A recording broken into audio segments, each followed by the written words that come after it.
Guys, ayan. Iihaw tayo ng, tires. Ayan. Summer yun. Iihaw tayo ng atay guys. Ang karagdag ng dugo. Thank you po pala sa sponsor nito. May nag-sponsor lang sa akin itong atay. Thank you po. Nang marami alam mo na yan kung sino ka. Hindi na lang kita i-mention ha. Thank you very much sa, ulam. Binigay lang to guys. May nagbigay sa akin. Sa social pa guys. Marinated na ba? Kaya ilutuin mo na lang talaga siya.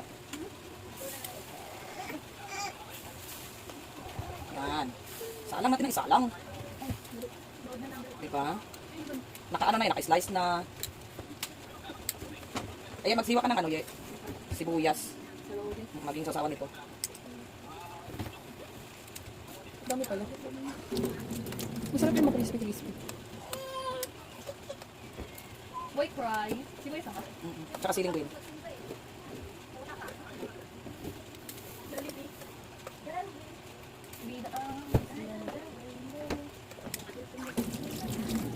Salam ko na lahat guys kasi kasya naman. Kasi lang yung apoy natin nasa gitna lang. Yung na yun. Yung unahin lang natin yung nasa gitna. Ang sarap nito ah. Pero kung meron ng color bilong ah. Ano tawag? Udon? Udon? Yan. Yan yun guys. Kaya daming binigay sa akin. Na ano kahit? Okay. Basi makapiright ko kahit.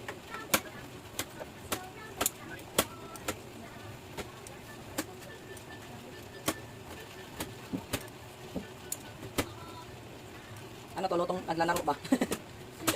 naglalaro na sa niluluto. Oh, di ba? Alam niyo guys, ang atay madali lang lutuin to. Hindi to tulad ng karne na iba na mahirap lutuin. Ito madali lang lutuin. Kaso lang gusto nila yung medyo sunod-sunod.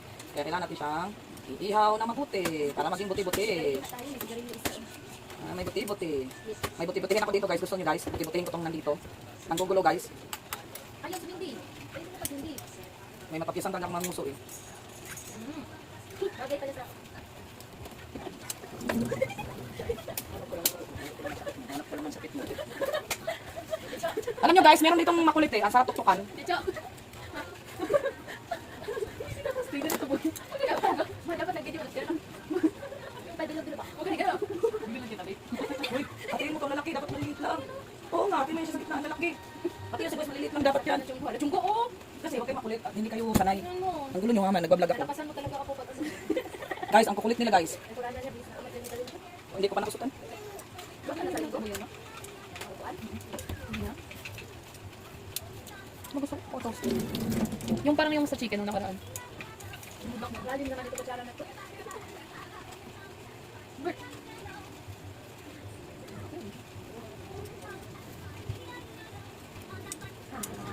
Kita.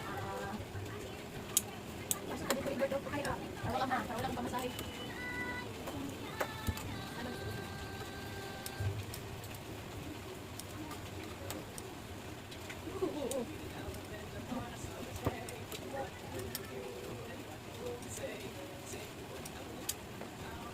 Pasok natin dito sa court, no? Kaya nga, nakaya kasi back niya kaysa sa kakulang. Tap.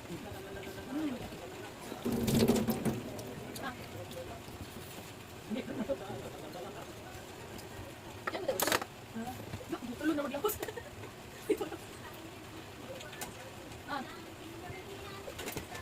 Dali na pagkain yung french fries, tapos muli yung ketchup. Masalopin yung ketchup. Ayan guys, malapit na maluto ang ating inihaw na atay. Itay-atay. Tawag yan. Tantrip, hindi niya paggamit yung ano, para mauwi doon. Dami. Dapat yung order doon. Mga kasimbol.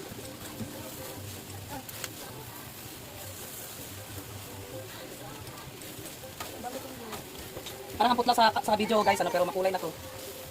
Maano na siya, ma-dark na. Kailangan natin siyang i-ano kasi para yung sauce niyang kumapit sa kanya.